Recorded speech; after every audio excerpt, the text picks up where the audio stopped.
Bonjour à tout le monde, bienvenue sur, ce nouveau webinaire, EDI Conformité, qui a pour thématique aujourd'hui la conformité, un enjeu stratégique pour les courtiers.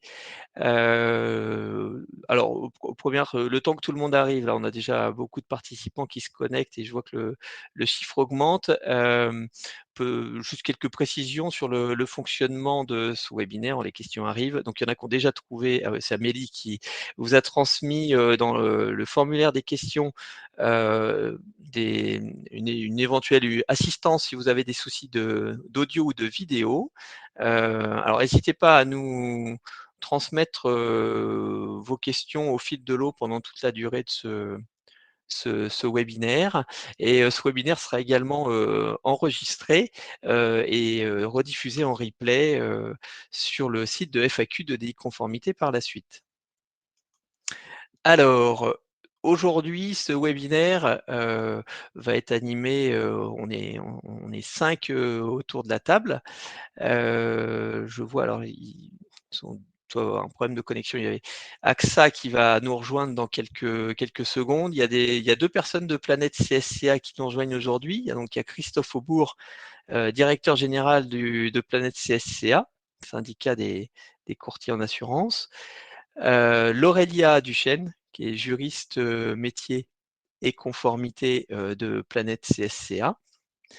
Viendront du coup pendant le webinaire, Guillaume de Chatelus, directeur développement et distribution courtage, ainsi que Laetitia Jacquet Van Coppenol, qui est responsable conformité et LCBFT. Je vais du coup vous présenter le sommaire de ce webinaire. Alors j'espère que vous nous entendez bien. Je vois qu'il n'y a pas beaucoup de questions pour l'instant, mais donc je suppose que tout le monde doit pouvoir voir l'écran. Alors, juste une chose aussi, vous pouvez également télécharger le support. Il y a un petit icône qui ressemble normalement à un nuage que vous retrouvez en haut à droite qui vous permet de télécharger le support avec les thématiques. Aujourd'hui, on va présenter en première partie, donc il y a 3 temps forts sur ce webinaire. Le premier point, c'est le bilan de la campagne 2021.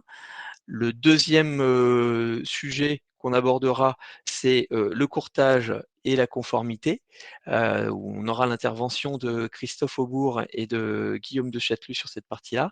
En troisième partie, qui est une des plus grosses parties de ce webinaire aujourd'hui, on va vous parler de LCBFT et de sanctions internationales.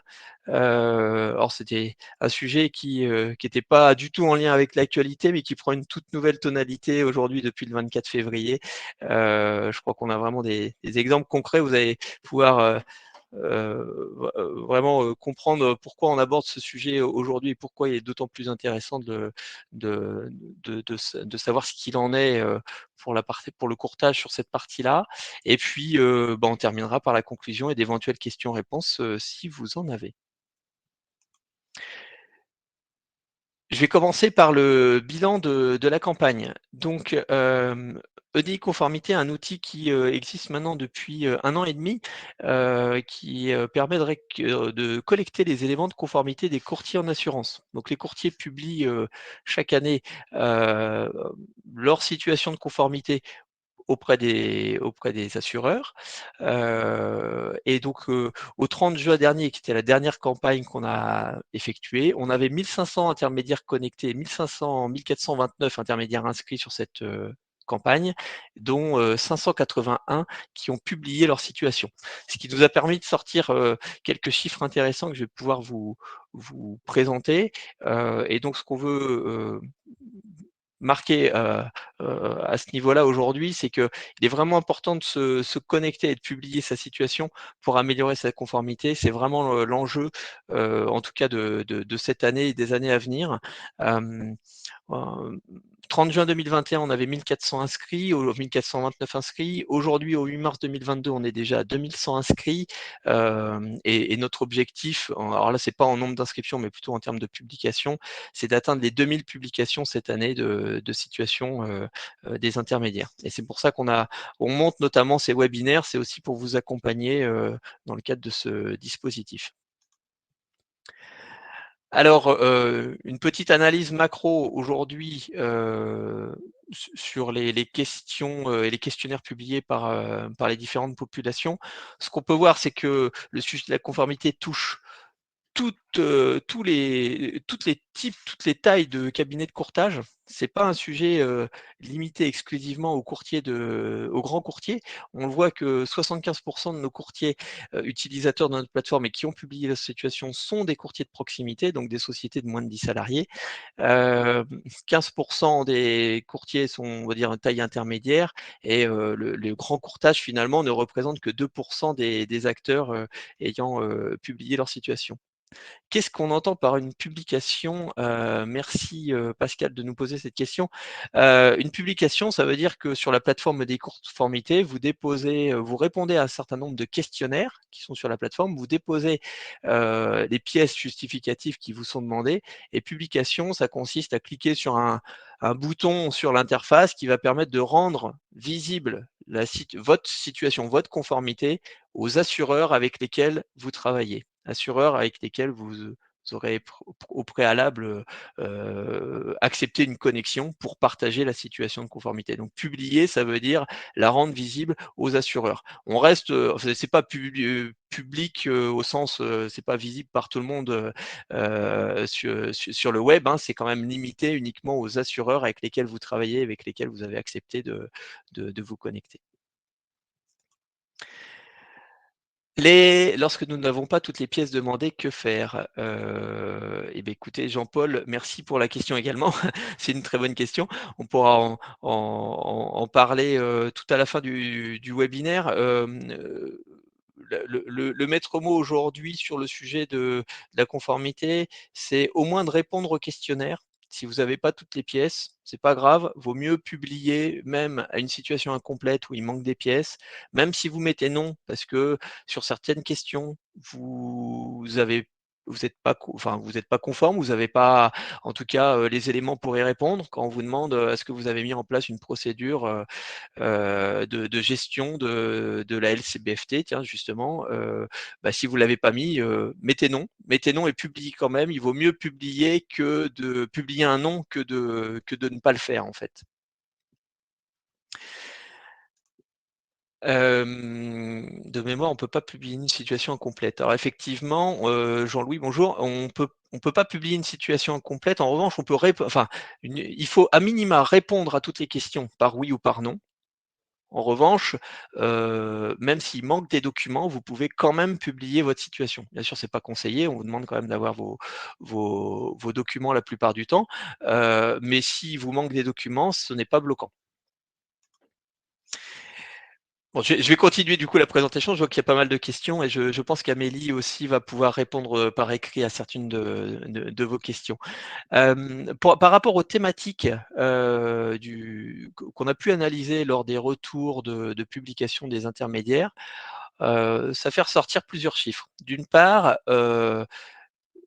beaucoup d'intermédiaires se sont déclarés, conformes sur, certains sujets, qui sont, alors la garantie financière, la RC Pro, donc là, je rappelle, on est sur la collecte, d'une part de l'attestation de garantie financière et de l'attestation de RC professionnelle. La lutte contre le travail dissimulé, donc c'est les attestations de vigilance URSSAF notamment, et puis la sécurité des systèmes d'information. Donc sur la partie, on va dire informatique, système d'information, on a plutôt un bon niveau en tout cas déclaré de conformité. Sur, les thématiques, alors j'ai pas listé ici toutes les thématiques. On a fait remonter ici uniquement les thématiques, on va dire les 2 extrêmes, les thématiques où il y a un bon niveau de conformité et les thématiques, à améliorer en fait, où il y a vraiment des sujets sur lesquels les courtiers, sont pas encore, au niveau attendu et c'est les sujets de travail pour les semaines, les mois et les années à venir. Alors il y a notamment, la lutte anticorruption, les sanctions internationales, donc la LCBFT et sanctions internationales, c'est les 2 sujets que nous allons voir, juste après. La qualité des données, et le volet CNIL RGPD. Donc les chiffres que vous voyez, c'est le pourcentage d'intermédiaires qui se déclarent non conformes. C'est-à-dire qu'il y a 50% environ des intermédiaires qui se déclarent non conformes sur la lutte anticorruption et sur les sanctions internationales. Non conformes veut dire qu'ils n'ont pas mis en place tous les dispositifs qui permettent de s'assurer de la conformité sur ces thématiques. Et puis pour la qualité des données et la CNIL RGPD, on est sur 30% des intermédiaires qui se déclarent non conformes sur ces sujets-là. C'est la raison pour laquelle, notamment, on va détailler dans ce webinaire aujourd'hui 2 thématiques importantes. Alors on n'a pas traité toutes les thématiques parce que ce serait trop long à détailler, mais on va en détailler 2 qui vont être les sanctions internationales et la LCBFT. Je vais laisser la parole maintenant à Christophe Aubourg et Guillaume de Chatelus. Je vois que Guillaume nous a rejoint et Christophe, bonjour à tous les deux. Merci d'être parmi nous aujourd'hui pour ce webinaire. J'ai préparé quelques petites questions pour vous, pour animer cette thématique. Peut-être Christophe en premier. Aujourd'hui, on voit que le courtage est une profession qui est de plus en plus réglementée. Quelle est la perception de Planète CSCA sur le sujet de la conformité? Comment le courtier perçoit, intègre et gère au quotidien cette conformité? Merci Laurent, bonjour à toutes et à tous. Alors effectivement, ce sujet de conformité, il est extrêmement présent dans le quotidien des courtiers. Alors, ça peut être perçu en premier abord comme une forme de lourdeur administrative ou en tout cas de contrainte pour le quotidien, parce qu'effectivement, le courtier préfère faire du business et s'occuper de son business plutôt que de répondre à l'ensemble de ces formalités plus ou moins administratives. En réalité, je pense qu'il faut vivre la conformité plus comme une opportunité que comme une contrainte. Alors même si effectivement le ventilateur réglementaire tourne beaucoup ces derniers temps et continue à tourner, donc avec des nouvelles réglementations qui viennent s'ajouter au fur et à mesure, sans qu'on ait bien eu le temps forcément de toutes les appréhender. Mais c'est précisément le rôle de Planète CSCA de vraiment d'accompagner les courtiers adhérents dans cette appréhension et cette compréhension de la conformité, pour leur décrypter les textes, pour les aider en fait à les décliner de manière opérationnelle dans les cabinets, et puis pour, comme je le disais en préalable, en faire une opportunité pour monter en compétences, une opportunité pour, vis-à-vis des clients, montrer en fait qu'effectivement tout est parfaitement conforme et respecte bien les intérêts de la clientèle et les pratiques de vente en la matière. Donc, c'est véritablement un passage qui devient et qui est nécessairement obligatoire pour les courtiers. Mais voilà, nous, on considère que, et je pense qu'aujourd'hui, les courtiers, petit à petit, culturellement, se rentrent également dans cette logique qu'il faut en faire une opportunité pour avoir une activité la plus conforme possible à la réglementation. Bah, ça introduit peut-être du coup la deuxième question. Je pense que ça donne aussi des éléments de réponse. Là, je vais peut-être laisser plutôt intervenir Guillaume puis Christophe par la suite. C'est finalement, ok, on va en faire une opportunité. Est-ce que c'est la raison pour laquelle les assureurs et Planète CSCA se sont réunis pour finalement mettre en place ce process commun de gestion de la conformité? Ouais, bonjour à tous et merci de nous donner l'occasion d'échanger sur ce thème qui est vraiment au centre des préoccupations, je crois, de toutes les parties prenantes, des assureurs comme des courtiers. En fait, il y a un point qui est important, c'est que EDI conformité, donc quand on l'a lancé il y a 2 ans, moi j'ai toujours tendance à dire, et je le dis aux courtiers que je rencontre, c'est que c'est la première fois qu'on a quelque chose de tangible et commun sur des problématiques qui sont quand même des pain points ou qui ont été des pain points pendant longtemps d'une saine activité, comme tu disais, Christophe. Je crois que c'est un point qui est extrêmement important et je crois on marque ce long chemin de la conformité. On a marqué avec la création de cette plateforme une belle pierre à l'édifice commun. Voilà. Et je crois vraiment on a fait avec nos partenaires, avec Planète CCA, EDI Courtage, les assureurs partenaires aussi qui étaient autour de la table. On a vraiment fait œuvre de travail commun pour l'ensemble de la communauté. Voilà. Et ça, je trouve que c'est, de mon point de vue, une très grande réussite, qui est un socle qui va nous permettre de continuer à faire des choses en commun pour que finalement, ce qui était un problème, souvent à l'échelle des cabinets de courtage, devienne un truc inodore, inodore, ou soit pas un sujet de problème, soit quelque chose de facile. Il y a un point qui est important aussi, je ne sais pas si vous l'avez bien mesuré, c'est qu'il a fallu, alors je le dis avec un sourire évidemment, mais il a fallu mettre d'accord les assureurs entre eux sur le questionnaire. Ça, c'est quelque chose, franchement, je suis très fier de ça. Il y a Laetitia qui est à côté de moi, là. Voilà, qui est la patronne de la conformité d'AXA France. Et effectivement, je trouve que mettre d'accord des assureurs pour obtenir un questionnaire, qui est un questionnaire assez touffu, il y a 50 questions, mais qui conviennent à tous les assureurs de la place pour que vous, les courtiers, vous n'ayez qu'un seul questionnaire à poster, un seul, et pas X, en fonction des X assureurs avec qui vous travaillez. Moi, je trouve que c'est une très grande réussite de nous tous, en fait, voilà, de la communauté du courtage d'assurance en France. Donc, moi, je suis très, très, très, très heureux de ça. Alors effectivement, nous, ce qu'on essaie de faire chez AXA France, c'est un combat de tous les jours, hein, c'est de rendre, de rendre la conformité plus simple, c'est-à-dire intégrer dans les démarches de vente et intégrer aussi en tant que devoir de conseil que vous devez à vos clients. Et c'est très vrai pour notamment nos courtiers délégataires, et on essaie de le faire dans un esprit de sérénité, et on voit bien que l'actualité actuelle nous montre que plus on le fait en amont, plus on a des règles de vente conformes, plus dans les processus de prévention des sujets de conformité, on s'est préparé, mieux on affronte des situations qui peuvent changer, et on l'a vu en moins de 10 jours, un contexte géopolitique qui a changé de tout au tout, et on a vu que ça fait la une de tous les journaux, le gel des avoirs, les sanctions, etc. Quand on a préparé ça en amont dans son processus de vente, on est capable, de façon sereine, de façon maîtrisée, de façon solide, d'adresser des situations exogènes, qui sont des situations qui n'étaient pas prévues à l'origine dans les échanges entre les clients, les courtiers et les assureurs, en termes de sérénité par rapport aux ventes. Voilà. Et puis, dans la solution EDI conformité, dernier petit point, peut-être, c'est simplifier notre langage, simplifier nos documents, simplifier nos échanges, pour que tous les cabinets, c'est-à-dire les petits, les moyens, les gros, tous les collaborateurs au sein de tous les cabinets, appréhendent la conformité comme quelque chose d'inhérent au business et pas quelque chose d'à côté. Voilà, d'intégrer au business, pas de quelque chose d'extérieur. Voilà un peu les raisons pour lesquelles on s'est tous mis autour de la table, autour de l'ouvrage, pour faire quelque chose de fluide et de simple en matière de conformité pour le courtage.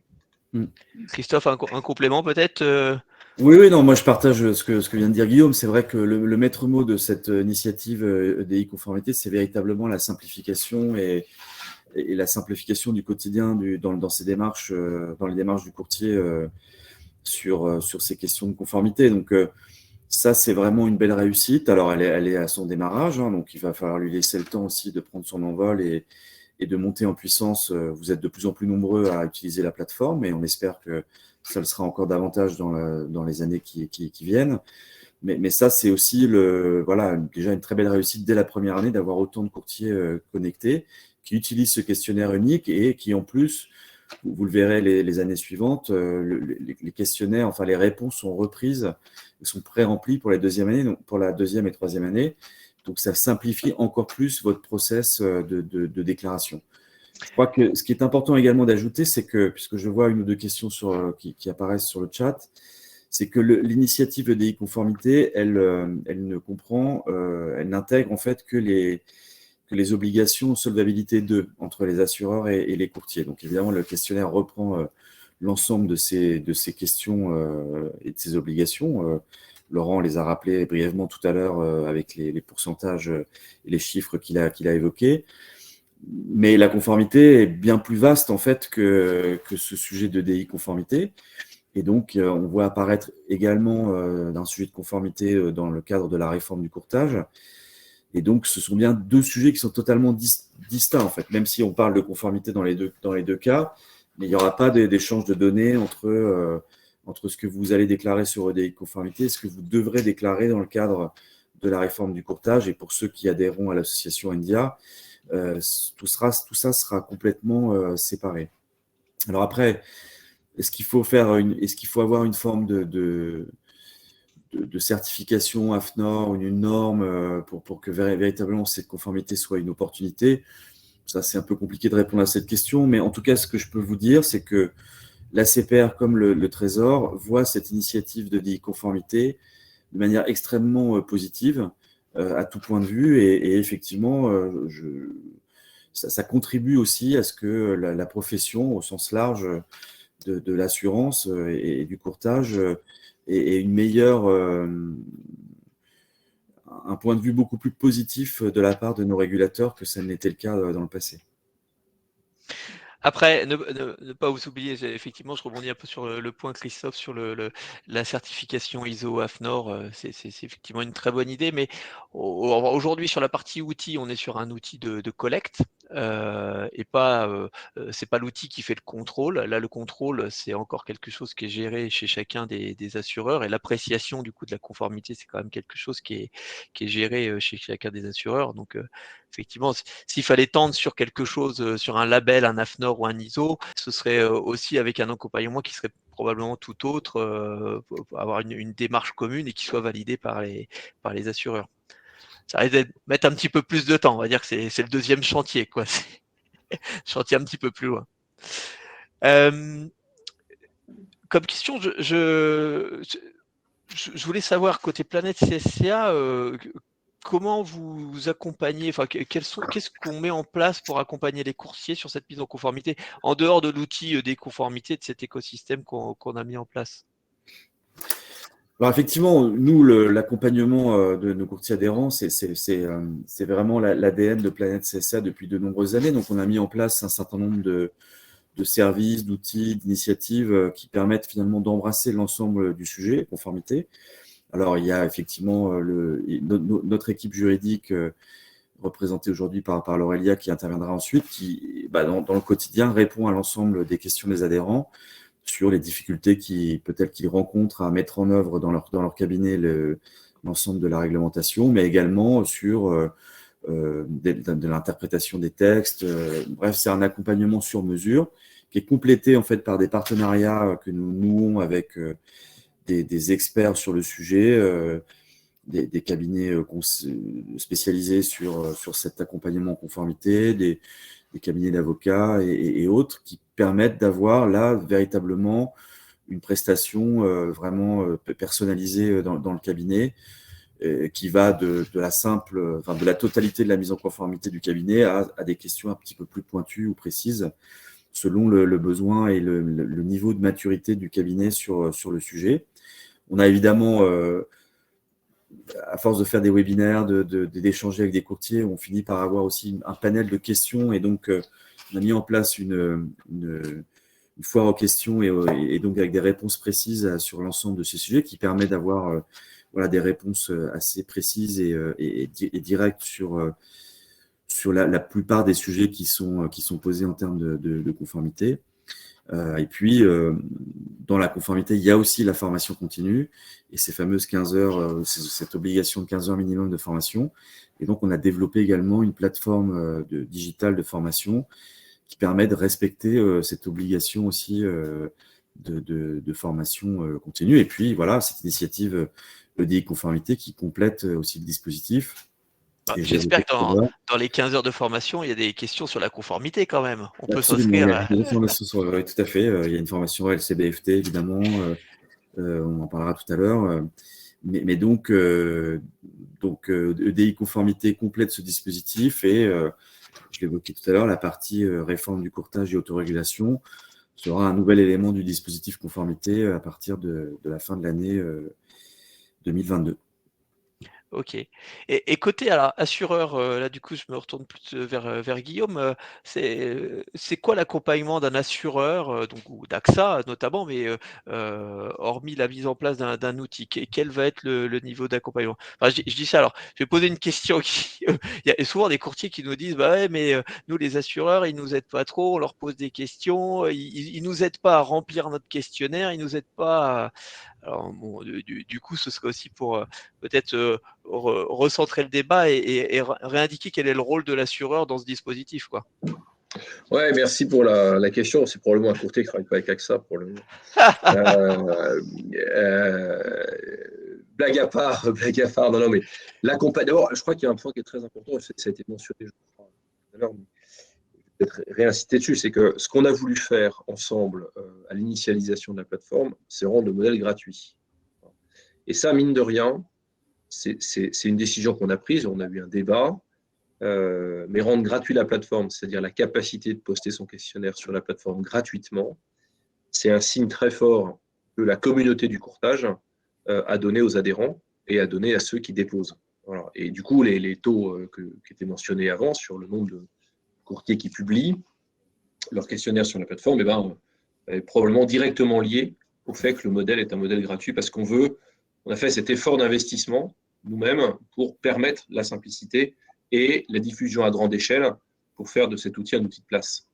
Et ça, je crois que c'est vraiment important et c'est un premier accompagnement peut-être de départ, Laurent, si tu me permets, même si ce n'était pas ta question.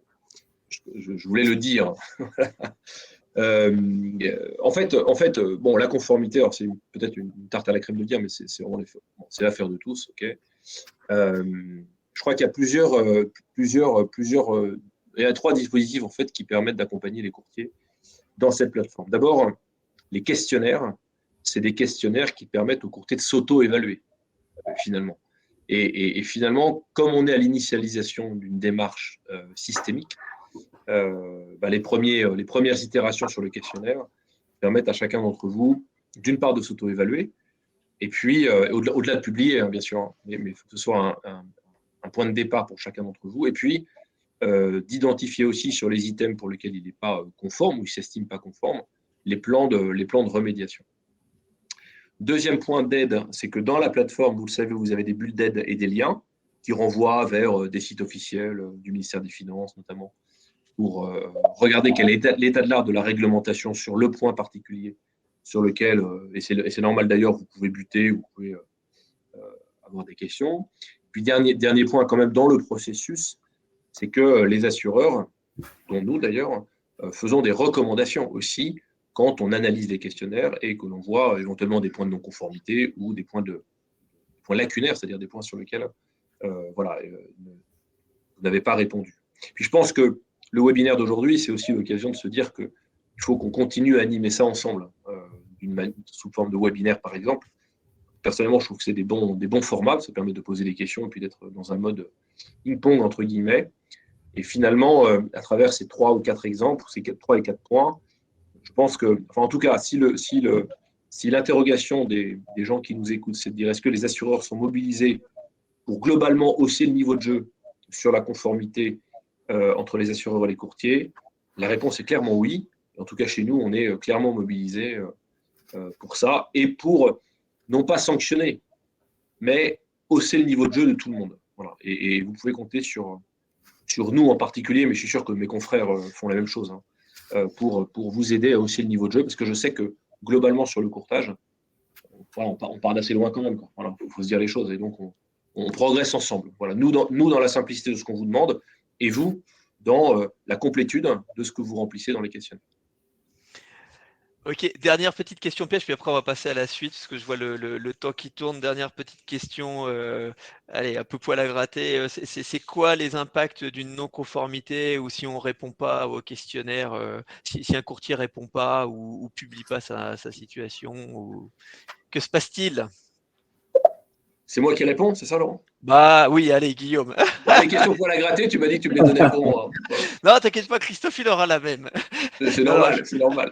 Non, Vas-y, Guillaume. c'est une bonne question, puisqu'on est là pour se dire les choses, c'est un webinaire.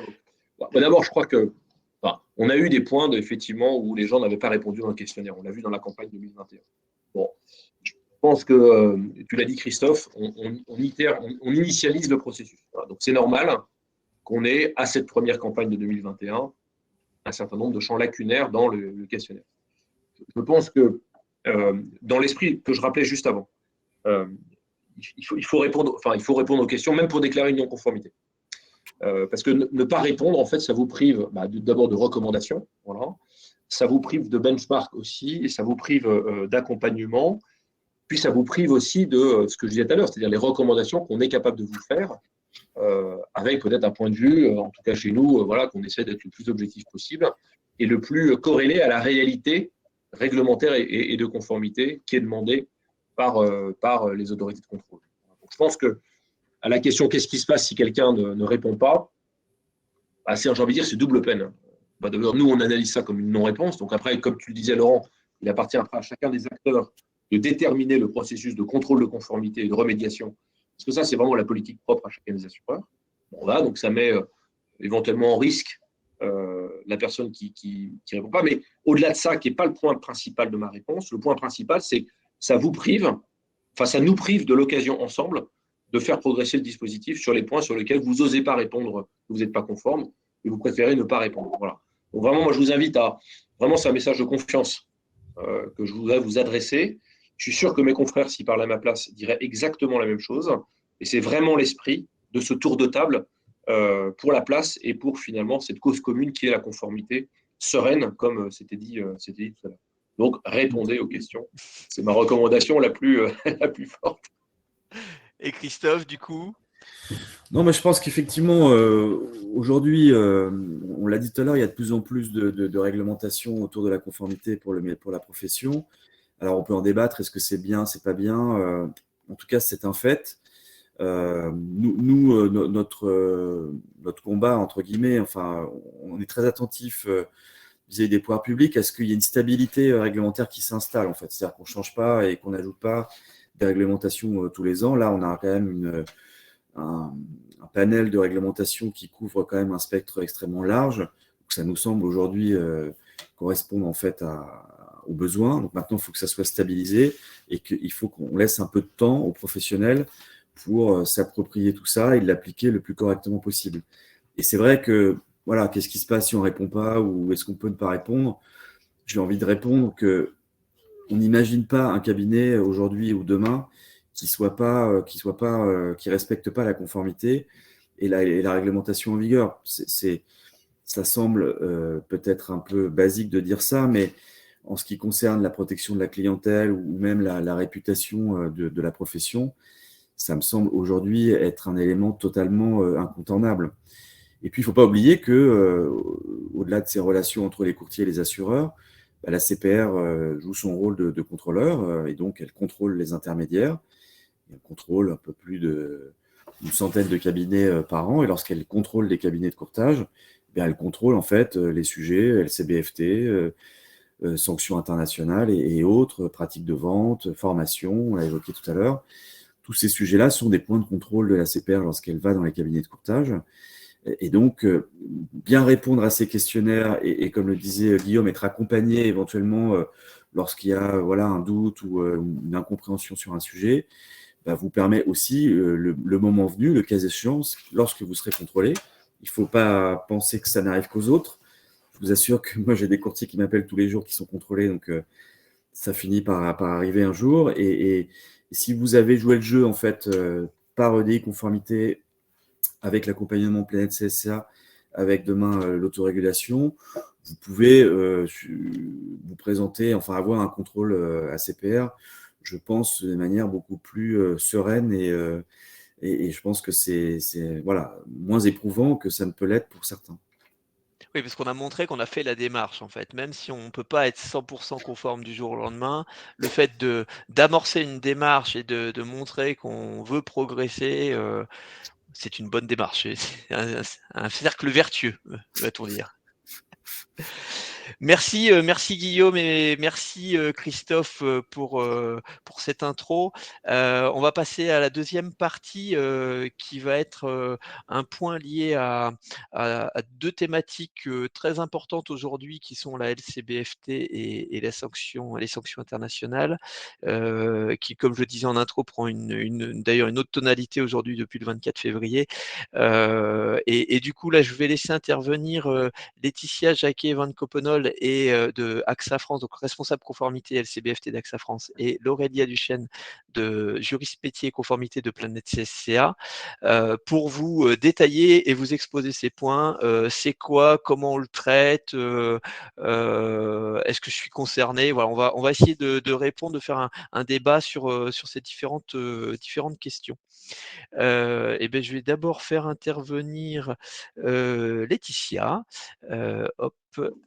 Voilà, Laetitia. Et du coup, la première question que j'aurais à vous poser, Laetitia, c'est en fait, c'est quoi les obligations pour un courtier en matière de LCBFT, en matière de sanctions internationales?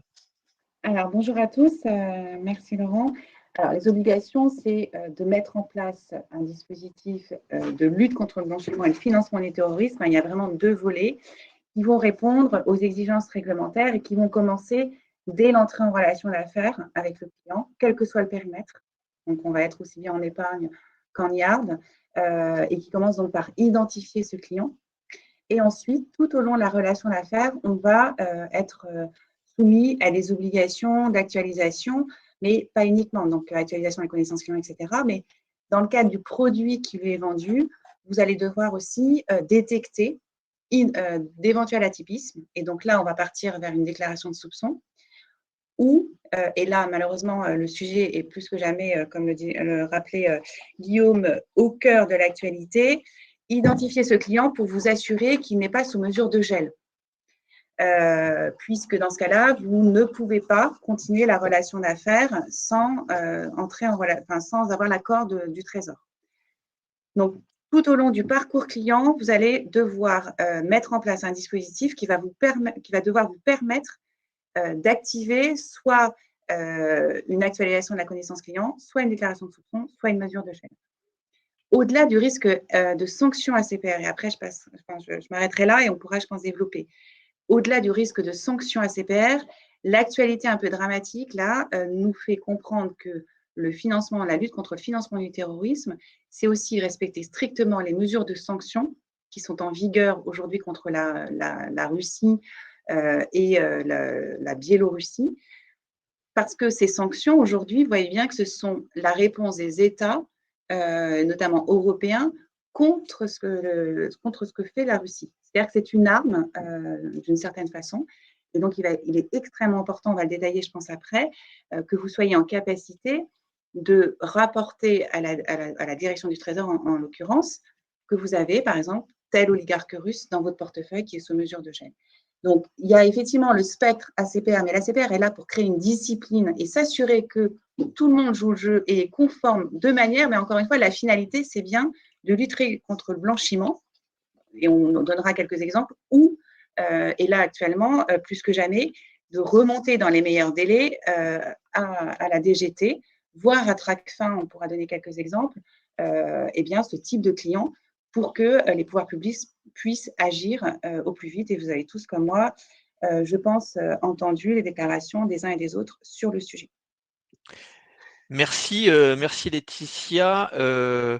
Mais du coup, alors peut-être question plus pour l'Aurélia. Est-ce que les obligations sont les mêmes, quelle que soit la taille du cabinet? Parce que, bon, bien sûr, tout le monde, toutes les cabinets ne sont pas des grandes multinationales. On a aussi des courtiers de proximité. Et finalement, est-ce que tout le monde est vraiment concerné par ça? Alors, effectivement, la réponse est oui. Donc, tous les courtiers, tous les intermédiaires, y compris les courtiers, donc, sont assujettis à l'ensemble des obligations relatives à la LCBFT. Et ce, donc, quelle que soit leur taille, et qu'ils disposent ou non d'une délégation d'encaissement ou de décaissement de fonds. Il existe néanmoins des exceptions, donc c'est ceux qui agissent donc sous l'entière responsabilité de l'organisme ou de courtier d'assurance, et donc par exemple les agents généraux ou les mandataires d'intermédiaires d'assurance. Ce qu'il faut retenir, c'est que les cabinets peuvent faire l'objet d'un contrôle ACPR, quelle que soit leur taille. Donc, il semble très important de veiller à ce que son cabinet soit en conformité. En effet, en cas de sanction, il pèse notamment un risque financier donc sur le courtier en cas de sanction financière et un éventuel risque commercial également dans l'éventualité où ses partenaires assureurs ne souhaitent plus travailler avec lui, donc qui compromet donc son activité. Très bien. Et du coup, pour la connaissance client, on parlait tout à l'heure, Laetitia parlait de la connaissance client.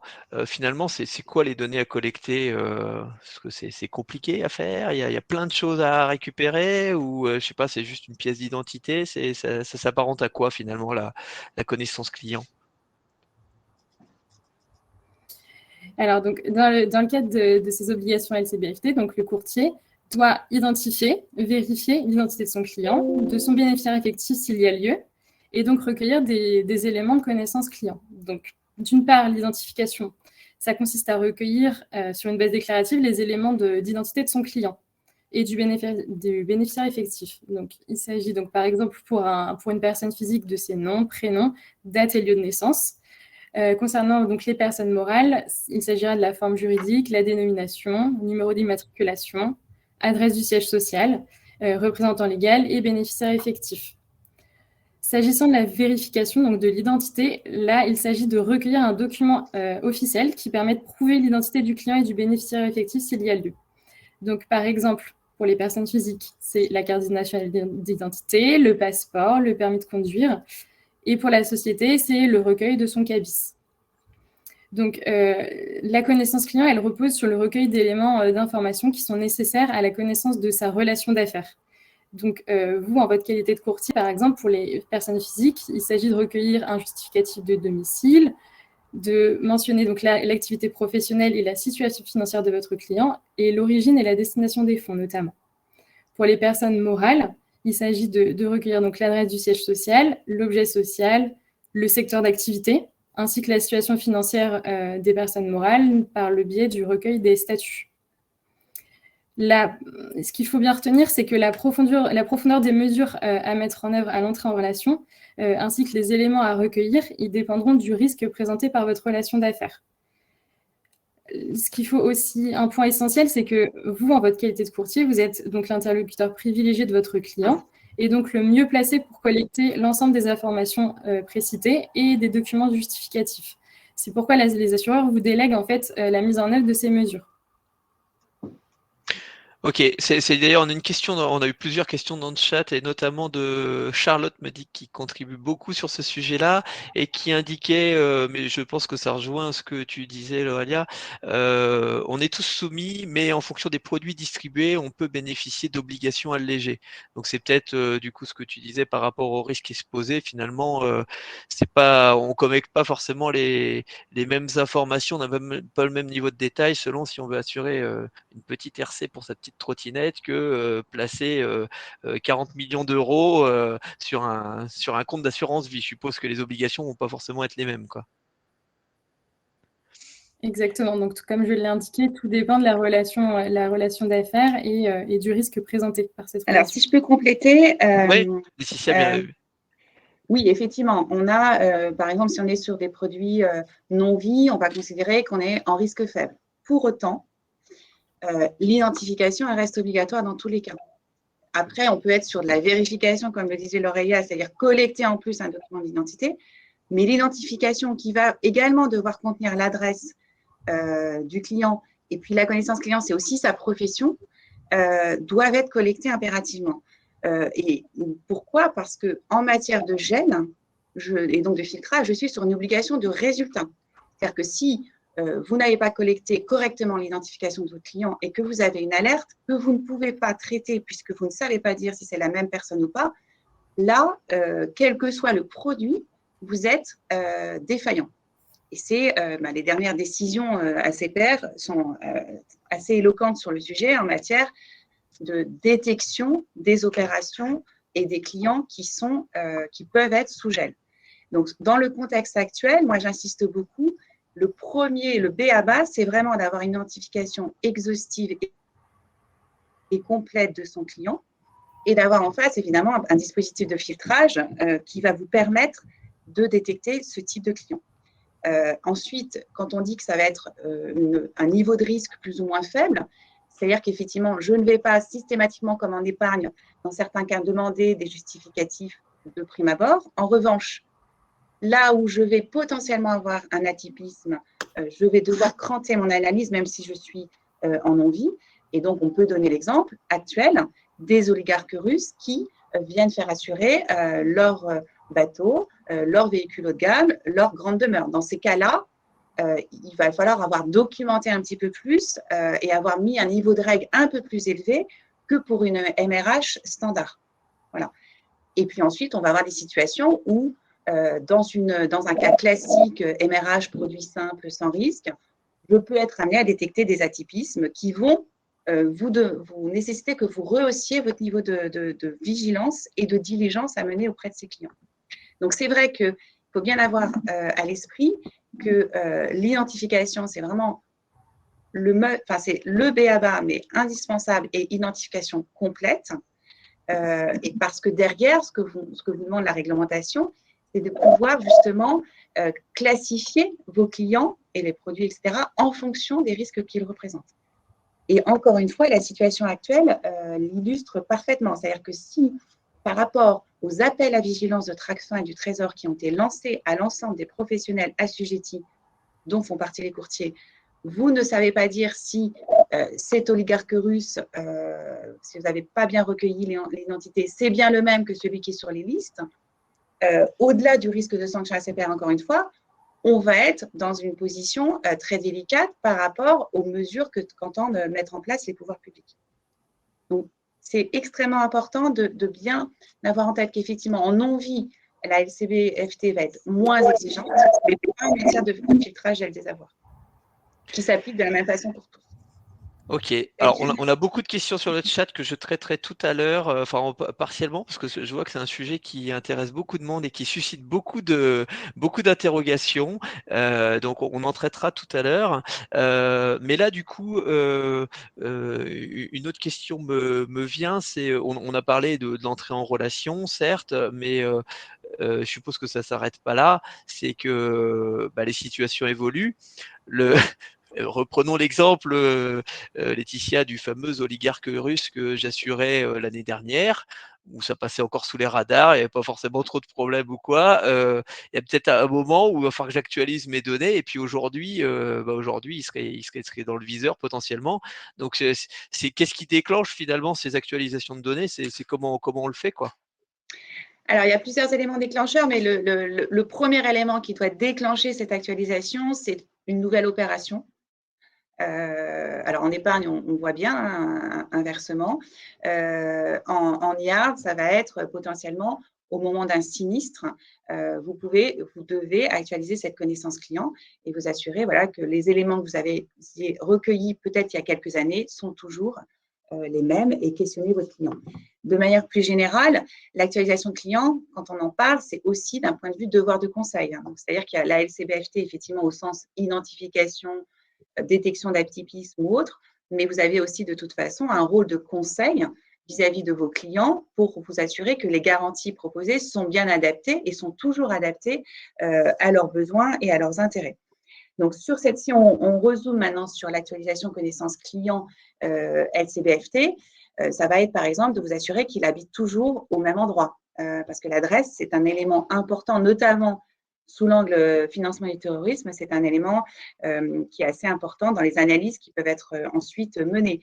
Mais ça, c'est un peu plus évident, mais le compte bancaire, c'est la situation familiale et tout autre élément qui vous permet, en général, par exemple, un changement marital, ça c'est aussi extrêmement important de l'avoir renseigné et donc d'avoir posé la question à votre client. Donc, toutes ces données-là. Et l'une des données qui est très importante, c'est la profession. Puisque avec la profession, et si on prend l'exemple des oligarques russes qui vont être aussi, alors on pourrait parler de la notion de PPE, donc qui vont, pour certains d'entre eux, sont des PPE. Ça, c'est aussi une obligation qu'on a de les identifier. La fonction de PPE, elle va parfois vous permettre, à travers la profession, d'être identifié, pas tout le temps. Et indépendamment de ça, l'ACPR et Tracfin ont identifié des professions à risque. Et donc ça, il est important de demander à votre client d'abord d'avoir recueilli ces données profession et de l'actualiser au moment d'une opération à minima, donc un versement ou un sinistre. Ensuite, si on va un peu plus loin, vous pouvez avoir connaissance d'éléments liés à la connaissance de votre client exogènes, c'est-à-dire, là, typiquement, vous voyez tous dans la presse que tel oligarque russe est sous gel, tel oligarque russe n'est pas encore sous gel, mais est potentiellement, en tous les cas, dans l'environnement de Vladimir Poutine. Là, l'actualisation, ça va être lié à un facteur exogène, c'est d'aller regarder si vous avez ces clients dans votre portefeuille. Et puisque là, si on fait un tout petit zoom sur la Russie, vous avez l'obligation d'avoir un dispositif de filtrage gel qui va vous permettre de détecter en temps réel toutes les personnes qui rentrent nouvellement dans ces listes de manière constante, donc sur le portefeuille, sur le flux.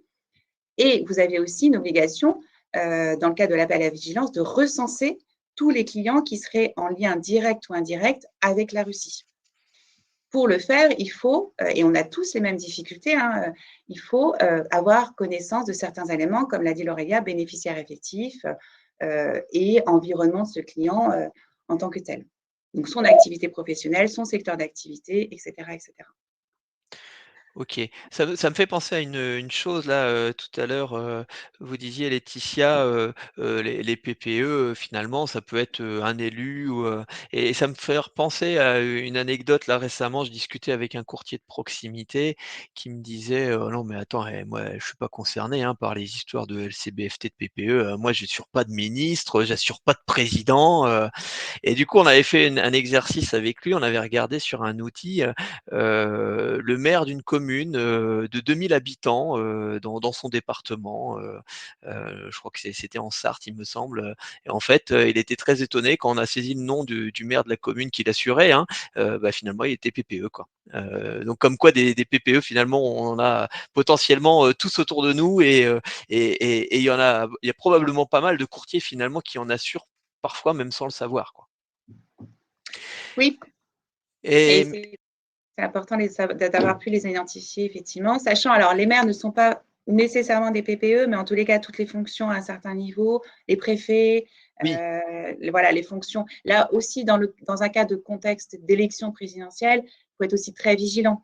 Et donc, ceux qui se présentent actuellement peuvent être considérés comme des PPE. Par exemple, dans tous les cas, il y a une attention soutenue à apporter autour de ces clients-là. Ça ne veut pas dire qu'on ne doit pas les prendre. Mais ça veut dire que lorsque vous les prenez, vous devez positionner en face le bon niveau de vigilance.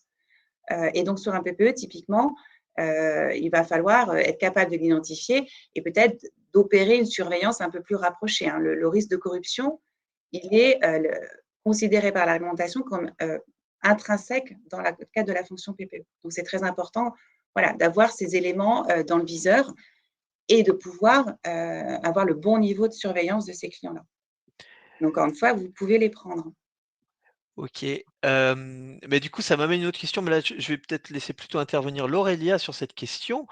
Bon, alors ce qu'on disait, c'est qu'effectivement, faut, regarder régulièrement son portefeuille, suivre l'actu, tout ça. Enfin, les courtiers, ils ont que 2 bras, ils peuvent pas, scruter leur portefeuille en permanence. Je sais pas, le courtier qui a, je sais pas 1 500-2 000 clients, il va pas passer, ses soirs et ses week-ends à aller regarder sur internet toutes les sources d'actu, tous les, pour savoir s'ils sont, PPE, gel des avoirs, et cetera. Donc, en fait, comment un courtier doit s'organiser? Quel dispositif il peut mettre en place? Et c'est quoi les mesures, les prérequis, l'accompagnement qu'il peut avoir là-dessus?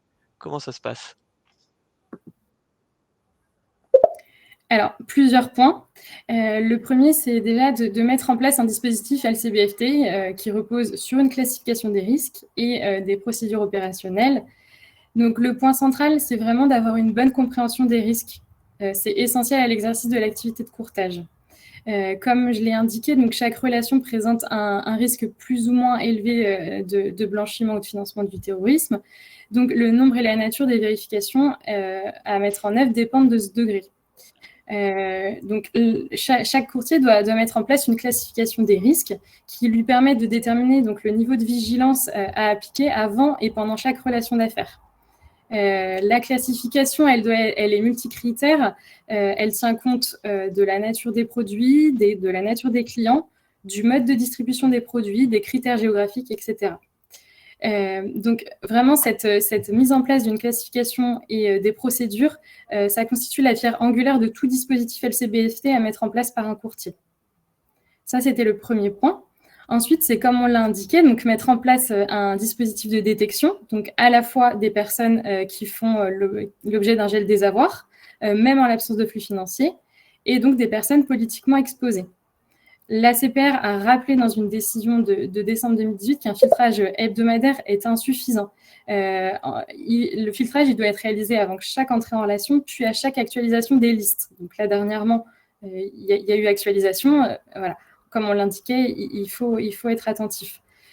Donc, il faut mettre des outils une personne en face. qui est en portefeuille,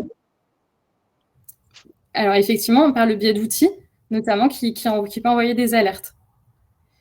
Il se peut qu'une personne en portefeuille soit inscrite en cours de la relation d'affaires sur ces listes. Donc, d'où l'importance d'être vigilant à l'entrée en relation, mais aussi tout au long de la relation d'affaires. Ensuite, il convient de mettre en place un dispositif de contrôle interne adapté et donc de désigner une personne en charge de la mise en œuvre du dispositif LCBFT. Donc, le dispositif de contrôle interne, il doit être adapté à la taille du courtier, mais au minimum composé d'un contrôle permanent de premier niveau qui est réalisé par des opérationnels.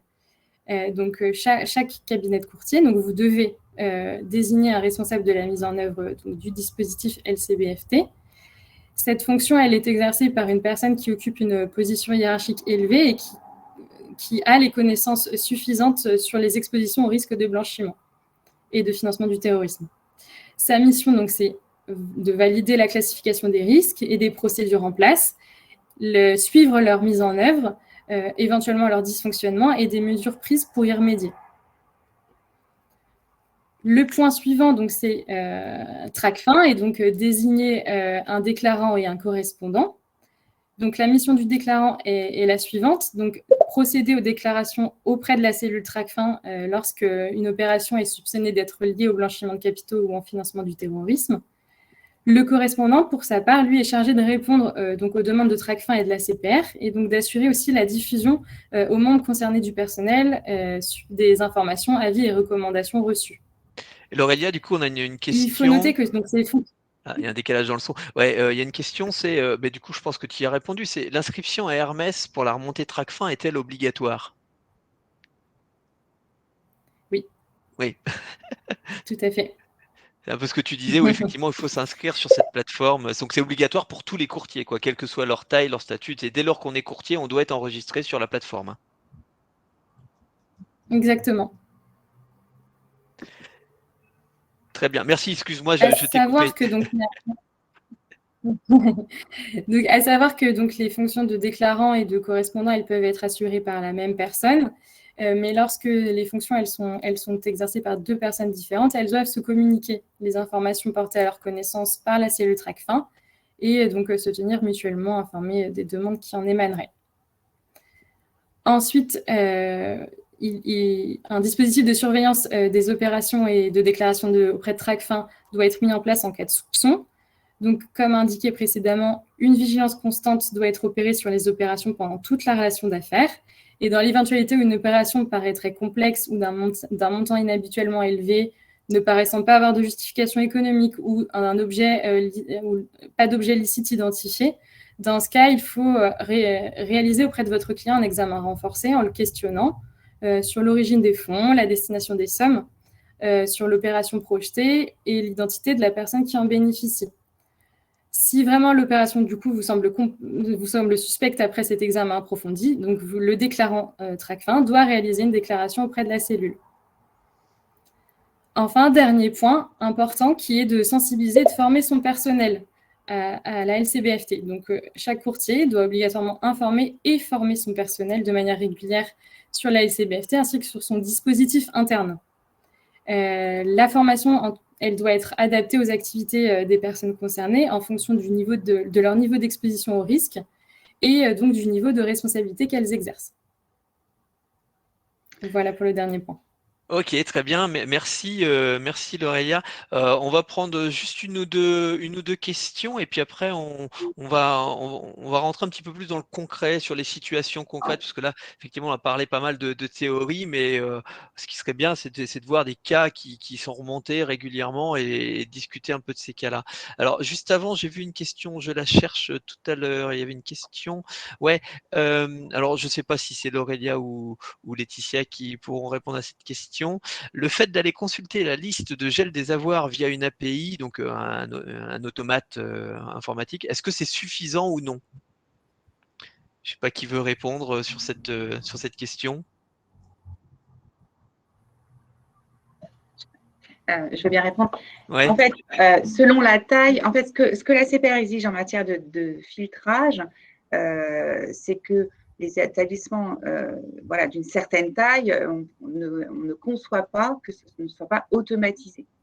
Maintenant, elle entend tout à fait qu'on soit sur un dispositif de filtrage manuel, c'est-à-dire qu'il ne soit pas un dispositif dans lequel je vais croiser les listes de manière automatisée tous les jours avec ma base client, et que je fasse ça via effectivement une API ou même je rentre lorsque je saisis ma connaissance client, je vais aller croiser moi-même manuellement avec la liste Trésor. Il y a aussi un moyen c'est maintenant le Trésor met à disposition, il suffit de s'abonner, un flash DGT qui tous les jours va publier les nouvelles entrées sur les listes et les sorties. Donc ça, c'est aussi assez… il suffit d'aller sur le site de la DGT, il y a un petit lien qui vous permet de vous abonner et ça peut être un plus en matière pour ceux qui ne sont pas complètement en automatisé. Après, effectivement, je dirais que comme on est sur une obligation de résultat, c'est-à-dire que vous n'avez pas le droit de laisser passer un client qui serait sous gel sans avoir eu l'accord de la DGT, il est quand même préférable d'avoir quelque chose qui soit assez robuste. Mais si vous avez un petit portefeuille du client, voilà, un filtrage manuel est tout à fait envisageable. Ce qu'il faut, c'est être en capacité de détecter ces clients-là. Donc, comme le disait Laurelia, évidemment, avant l'entrée en relation d'affaires, mais aussi tout au long de la relation d'affaires. Donc, avant l'entrée en relation d'affaires, une consultation manuelle, ça paraît gérable. Tout au long de la relation d'affaires, selon la taille du portefeuille, ça peut être un peu plus compliqué. Voilà. Les listes changent tous les jours. Donc, un client lambda peut, du jour au lendemain, devenir sanctionné.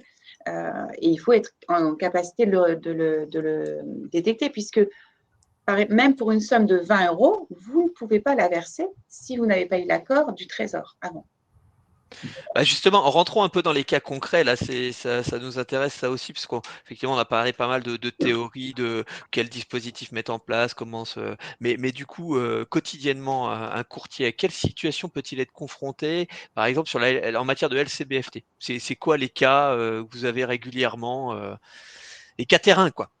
Voilà, on a pas mal parlé du filtrage, donc si on est plutôt sur le blanchiment, c'est-à-dire effectivement comment je détecte et comment, de manière assez simple, je peux basculer dans quelque chose qui serait de l'ordre de l'atypisme. Il y a des situations effectivement assez simples.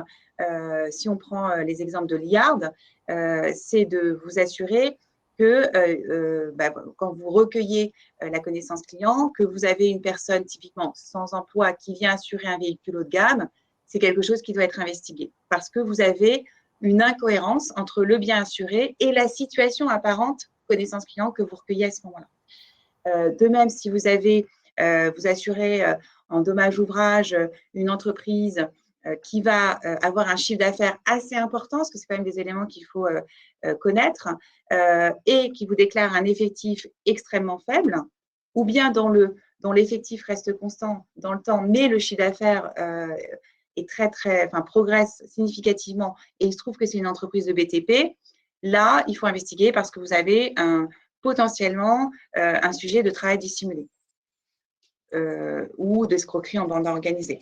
Donc, il faut être en capacité, ça passe beaucoup, c'est vrai, par la sensibilisation des personnes qui vont être en face du client et qui vont pouvoir en fait être en capacité de détecter ces incohérences-là, qui sont après voilà, de l'ordre des réflexes à mettre en place sur ces sujets-là. Après, si on bascule sur de l'épargne, on va être sur des situations, par exemple, si le client vous dit que l'origine des sommes, ça provient d'un compte en Suisse, ben là, c'est pareil, il faut déclencher un ER, un examen renforcé, parce que vous devez vous assurer que les fonds qui vont arriver sur le contrat sont régularisés et n'ont pas été sous le coup d'une fraude fiscale. Donc, en fait, c'est de mettre en place, d'identifier par rapport, quand on parle de classification des risques, c'est d'identifier par rapport à votre clientèle et à cette typologie, aux produits que vous allez distribuer, si effectivement vous êtes en capacité de détecter ces situations un petit peu atypiques. Tout ce qui est bien de luxe, donc grande demeure, haut de gamme, navire notamment, ou jet, etc. Là aussi, là, vous allez devoir être extrêmement vigilant et mettre en place, c'est plus que des réflexes, hein, des règles qui vont vous permettre de vous dire, eh bien là, par rapport à la valeur du bateau assuré et la situation déclarée par mon client, warning, ou bien j'ai bien une corrélation entre son niveau de fortune, patrimoine et ce bateau. En revanche, il se trouve que c'est un PPE. En revanche, voilà, il est sur une profession à risque ou il est de nationalité d'un pays qui est dit à risque. Et donc, on retombe à nouveau, pardonnez-moi, mais sur le sujet de nos oligarques russes actuels. Donc, c'est toujours une histoire de bon sens, mais vous ne pouvez pas, dans certaines situations, souscrire le contrat sans ce minimum de diligence à opérer. Question de Thibaut sur le cas d'une personne sans emploi qui demande d'assurer son auto haut de gamme, comment on investigue? C'est quoi les documents qu'on va lui demander? Alors, on peut lui demander la facture d'achat. Et c'est là où on peut voir, typiquement, vous pouvez vous apercevoir que le véhicule n'est pas à son nom, que le véhicule a été payé en espèces. Et vous savez qu'il y a une réglementation très stricte sur les espèces en France. Voilà, c'est les premiers éléments que vous pouvez demander. Vous pouvez aussi, une chose très simple, hein, googliser le nom de la personne. Donc là, attention, on n'est pas sur une démarche automatisée pour tous les clients. Mais quand vous avez effectivement ce type de client et ce type d'affaires, voilà ce que vous pouvez faire. Donc, googlisez le nom. Vous pouvez éventuellement, vous verrez du négatif média, ce qu'on appelle du négatif média qui va ressortir, etc., etc. Vous pouvez, là, évidemment, il faut aller regarder sur les bases Trésor hein, pour s'assurer qu'il n'est pas sous gel. Mais voilà, en fait, le type d'investigation et d'analyse qui est attendu. OK. Et en matière de en matière de sanctions internationales, je pense que c'est éloquent en ce moment, mais c'est hormis le sujet qui fait la une de l'actualité, c'est quoi les autres cas où on peut être confronté où un courtier peut être confronté en matière de sanctions internationales, quoi? C'est avant le 24 février, c'était quoi les cas qui ressortaient? Alors, il y a plusieurs. Les sanctions internationales, c'est soit effectivement ce dont on a parlé des mesures de gel, donc mesures nominatives individuelles sur des personnes morales ou des personnes physiques, ou des mesures sectorielles, c'est-à-dire qui vont être des embargos sur certaines activités considérées comme à risque, l'uranium, voilà, tout ce qui va être minier, énergie, etc. Bon. Donc, même si vous opérez, vous, en France, il va falloir, en matière de sanctions, s'assurer que l'activité de votre client ne va pas vous exposer en cas d'indemnisation, notamment, à contrevenir aux sanctions. Donc, si on prend le cas des transports, vous assurez une entreprise française qui a une activité d'export qui va passer potentiellement via des pays à risque. Et donc, potentiellement, si vous êtes en RC, vous pouvez être amené à indemniser. Eh ben, on va prendre le cas d'un Iranien. Voilà.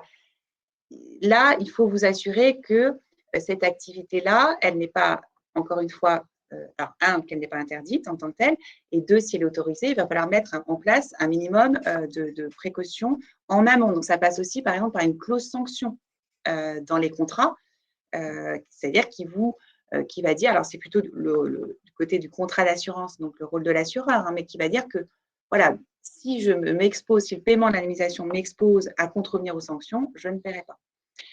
Mais tout va passer, c'est un peu la même démarche, par une bonne connaissance de l'environnement de votre client et de ce à quoi il pourrait être exposé ou vous pourriez être exposé parce que vous n'avez pas vérifié en amont, au-delà du gel, par exemple, le caractère risqué ou pas de son activité lorsqu'on va être sur des secteurs considérés comme à risque d'un point de vue blanchiment, mais aussi d'un point de vue sanctions internationales.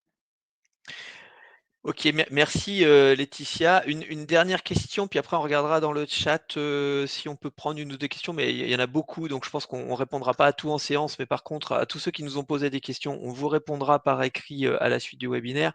Mais juste dernière question pour conclure. Bon, ça y est, j'ai un cas concret. Là, dans mon cabinet, j'ai un soupçon. Le client, il est venu. J'ai un cas de détection de soupçon de gel des avoirs. Qu'est-ce que je fais? Qui j'appelle? Laurelia, Alors, Laetitia, je fais comment? Dites-moi. alors, c'est une très bonne question parce qu'effectivement, quand on parle des déclarations de soupçon ou de gel, vous n'êtes pas tout seul. C'est-à-dire que vous êtes en interaction avec un assureur, que vous soyez délégataire de gestion ou apporteur, on parle de tierce introduction, externalisation, vous avez un soupçon. Le premier réflexe, effectivement, c'est d'investiguer, de tracer cette analyse. Il faut vraiment conserver la preuve d'un point de vue contrôle que vous avez bien mené cet examen renforcé, que vous l'avez conservé, etc. Mais au-delà de ce formalisme et de cette analyse, c'est de vous rapprocher de l'assureur pour pouvoir partager ce soupçon avec lui, puisque ça concerne le même client de l'assureur, enfin le client en tous les cas qui est assuré par l'assureur et que vous avez. Donc, c'est de partager cette analyse pour réaliser cette déclaration de soupçon. Si vous êtes dans le cadre d'une relation de délégataire de gestion, c'est l'assureur. Alors, vous devez mettre en place tous les capteurs qui permettent d'identifier ce type de soupçon. Vous vous rapprochez de l'assureur, mais c'est l'assureur qui doit faire la déclaration de soupçon. En revanche, si vous n'avez pas remonté à l'assureur ce soupçon, vous êtes en cas de contrôle potentiellement défaillant, parce que votre rôle, c'est quand même bien, même si c'est nous, assureurs, qui, de manière effective, faisons cette déclaration, vous êtes quand même dans le schéma de distribution assujetti à l'LCBFT, et votre rôle, c'est de détecter les soupçons. Et je trouve les informations comment? C'est par exemple sur AXA, c'est marqué sur l'extranet, c'est le courtier, on lui fournit à l'entrée en relation un contact, il doit contacter Alors, qui normalement, finalement? oui, il y a des clauses, des clauses type LCBFT qui sont dans les protocoles. Normalement, en tous les cas, pour AXA, votre correspondant TRACFIN, et d'ailleurs, c'est réciproque, il faut qu'on ait également les coordonnées de vos correspondants de carence sont identifiés. Si ce n'est pas le cas, il faut se rapprocher effectivement des équipes de Guillaume, en l'occurrence, et leur cahier qui est le correspondant TRACFIN sur le périmètre fera le relais sur ces sujets-là. C'est effectivement très important d'avoir identifié de part et d'autre les interlocuteurs à qui vous adressez, parce qu'une déclaration de soupçon, c'est extrêmement confidentiel. Vous ne pouvez pas la partager avec n'importe qui, et donc ça se fait entre correspondants TRACFIN ou déclarants TRACFIN. Voilà. Et alors, sur le gel, parce qu'il y a deux choses, DS gel, sur le gel, c'est le même principe, mais un peu plus, encore plus fort, c'est-à-dire que dès lors que vous allez détecter un client qui potentiellement peut être sous gel ou est sous gel de manière avérée, vous posez le crayon. C'est-à-dire que vous n'avez absolument plus le droit d'effectuer la moindre opération sans avoir obtenu l'autorisation du Trésor. Et de la même façon qu'en matière de soupçon, vous devez vous rapprocher de l'assureur pour échanger avec lui. D'abord, l'informer que, voilà, si c'est un client en portefeuille, vous avez détecté ce client et échanger. Chacun fera, a priori, sa déclaration DGT. À noter que dans le cas du contexte Ukraine-Russie, la DGT a envoyé un formulaire spécifique de déclaration des gels. Jusqu'à présent, c'était bien un mail à l'adresse mail du Trésor.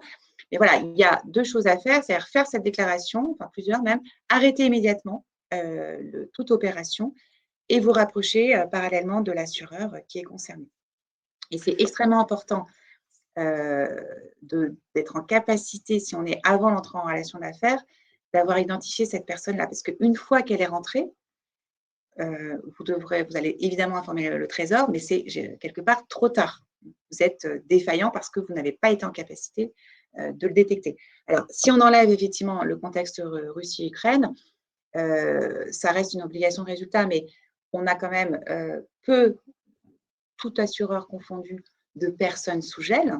Mais ça, il n'y a aucune notion de proportionnalité sur ce sujet-là. C'est-à-dire que on doit tous concourir ensemble à détecter ce type de clients pour pouvoir informer les pouvoirs publics. Derrière, c'est vraiment, on va être, si on parle de financement du terrorisme, on va aussi contribuer au renseignement financier sur certains clients. Donc, cette lutte LCBFT, elle est commune et donc il faut aussi travailler ensemble. Vous n'êtes pas tout seul, encore une fois, sur ces sujets-là pour avoir les bons outils et la capacité de détection et puis le bon niveau d'échange. C'est-à-dire que si vous ne savez pas traiter une alerte, un soupçon, si vous n'êtes pas certain, rapprochez-vous du correspondant traquant de l'assureur concerné.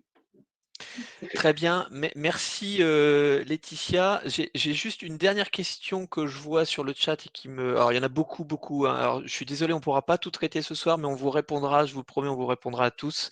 En dehors du webinaire, on prendra le temps qu'il faut pour répondre à chacune de votre question. Mais il y en a une qui me semble assez pertinente. Alors c'est un peu la bouteille à la mer, je ne sais pas à qui l'envoyer, mais je pense, enfin moi je serais courtier, je me poserais la même question. Est-ce qu'il existe des canevas pour classifier les risques ou une aide à la rédaction, parce qu'on a parlé tout à l'heure de classification de risques. Alors je ne sais pas, peut-être Laurelia chez Planète CCA ou Laetitia chez AXA, c'est quoi les pratiques sur le sujet? Est-ce qu'il existe? Je vais bien répondre. Ouais. Vas-y Laurelia, allez. Alors, donc chez Planète CCA, effectivement, on travaille actuellement en plus sur le renouvellement de nos matrices en matière de LCBFT. Donc, effectivement, on accompagne nos courtiers à leur mise en place. La classification des risques est actuellement en cours de révision, donc au sein du syndicat. Mais effectivement, elle sera prochainement mise à disposition de nos adhérents. D'accord. Donc ça, c'est des matrices que vous avez. Par exemple, la classification des risques, c'est des choses que vous proposez aux courtiers. Donc ça existe. Voilà. Béranger, j'espère qu'on a répondu à votre question. Ça existe. Alors, ça existe effectivement. Et ensuite, il y a un travail d'adaptation à votre typologie. Donc, j'imagine que je ne connais pas cette matrice, mais que vous pouvez piocher en fonction de votre typologie de portefeuille, de vos clients, éventuellement de tout ce qui est produit, géographie, etc. Effectivement, c'est un exercice incontournable. Et s'il y a une matrice qui existe, c'est très bien. Ensuite, vous l'adaptez à votre activité précisément. Très bien, merci à toutes les deux. Je vais du coup juste un dernier petit slide. Donc les questions, on les a vues. En conclusion, juste 2 infos pour la campagne de déclaration 2022 qui arrive sur EDI Conformité. Les dates importantes, c'est que la campagne démarre le 28 mars, donc c'est à la fin du mois, que vous aurez courtier 2 mois et demi pour compléter vos questionnaires et les publier, donc jusqu'au 17 juin, du 28 mars au 17 juin. Donc si vous n'êtes pas inscrit, c'est le moment, il faut s'inscrire. Et après vos publications, c'est là où les assureurs pourront émettre les recommandations qui étaient évoquées tout à l'heure par Guillaume notamment. Un conseil, plutôt 2, mais je pense qu'on l'a déjà suffisamment rappelé, privilégier la transparence. C'est-à-dire publier, mettez, même si sur certaines questions, vous voyez que vous n'êtes pas conforme, mettez non et publiez. Vaut mieux publier des noms que de ne pas publier. C'est encore pire de ne pas publier. On se met encore plus à risque quand on ne se montre pas plutôt que de dire bon, cette année, je ne suis pas encore au top du top, j'ai encore des petites choses à améliorer, mais en tout cas, je progresse dans ma mise en conformité. Et puis du coup, je vais laisser le mot de la fin à Guillaume et puis à Christophe. Guillaume tout d'abord. Merci en tout cas d'avoir participé à ce webinaire. Écoute, c'est moi qui vous remercie de nous avoir donné l'occasion de parler de ces sujets-là qui sont vraiment l'épine dorsale de la sérénité que je mentionnais tout à l'heure. Moi, j'ai 2 points finalement à titre de conclusion. Bon, et je crois que Christophe, tu l'as dit tout à l'heure, c'est qu'on est très content du nombre de courtiers qui publient dans cette première campagne de 2021. Notre ambition, elle est bien plus large que ça, vous avez bien compris. Donc, moi, vraiment, j'ai une demande à faire à ceux qui nous écoutent, c'est déjà vous-même, pour vos cabinets, publier sur EDI Conformité, mais invitez vos confrères, ceux que vous connaissez, qui ne l'ont pas encore fait, à le faire. Voilà, on a besoin de vous pour que véritablement cet outil soit un outil de place et partagé. D'ailleurs, il n'y a pas plus d'arguments à ajouter que la gratuité et la simplicité. Vraiment, c'est un accélérateur de sérénité du business. Donc, vraiment, c'est une demande que je vous lance. Parlez de cette plateforme à vos confrères dans vos régions, dans vos villes, gens que vous connaissez, de la profession qui ne l'ont pas fait dans la campagne 2021. Et puis, mais tu l'as dit, Laurent, lancez-vous et publiez même les points de non-conformité pour qu'ensemble on progresse et qu'on vous aide à progresser sur vos propres conformités. Je crois que c'est vraiment 2 messages de conclusion très importants que je voulais vous adresser. Merci Guillaume pour ce message. Et Christophe, le mot de la fin, c'est toi qui conclut et qui termine ce webinaire. Cette rude tâche de conclure ce webinaire extrêmement intéressant. Merci beaucoup en tout cas de nous avoir invités et d'avoir prévu ce webinaire. Je pense qu'il est très utile en fait pour les plus de 200 personnes qui nous suivaient. Moi, le mot de la fin, il sera assez simple. On l'a dit tout au long de ce webinaire, la conformité est quelque chose quand même d'assez complexe, d'assez chronophage. Donc, pour vivre votre conformité en toute sérénité et en toute simplicité, utilisez des e-conformités, comme vient de le dire Guillaume, je partage totalement ses propos. Et puis, pour les autres sujets de conformité qui ne sont pas sur la plateforme des e-conformités, rejoignez Planète CSA si ce n'est pas déjà le cas. Et pour ceux qui sont déjà adhérents, n'hésitez pas à nous solliciter, à utiliser les différents services que j'ai évoqués tout à l'heure. Ça vous aidera, ça vous accompagnera dans cette montée en compétences et dans cette montée en puissance de la conformité de vos cabinets. Et puis pour la partie autorégulation, réforme du courtage, qui est un autre volet de la conformité, eh bien, n'hésitez pas également à rejoindre NDIA, l'association qui a créé Planète CSCA, qui sera opérationnelle dès le 1er avril. Et n'attendez pas la fin de l'année pour remplir cette obligation. Vous serez obligé d'adhérer à une association, ça c'est prévu par la loi. Faites-le le plus tôt possible dans l'année pour vous familiariser avec cette nouvelle obligation et le nouvel outil qui vous sera mis à disposition et pour ne pas avoir effectivement de difficultés au moment du renouvellement ORIAS, ce qui serait évidemment extrêmement préjudiciable pour votre business. Voilà, et puis bon courage aussi pour le quotidien, qui n'est pas toujours très simple, on en a bien conscience, mais c'est la raison pour laquelle on met vraiment tout en œuvre pour essayer de vous simplifier le plus possible la vie et l'application de ces différentes mesures de conformité et de réglementation. Merci Christophe pour ce mot de la fin et merci à tous. Merci Laurelia, merci Laetitia, merci Guillaume, merci Christophe et merci à tous nos courtiers qui se sont connectés, qui nous ont posé beaucoup de questions. On a répondu à une partie et comme je vous disais, on s'engage à vous répondre par écrit sur les questions qu'on n'a pas pu traiter en séance. On vous remercie à tous pour votre participation. Allez, à très bientôt. Au revoir à tous, merci beaucoup. Au revoir, bonne soirée. Merci, au revoir.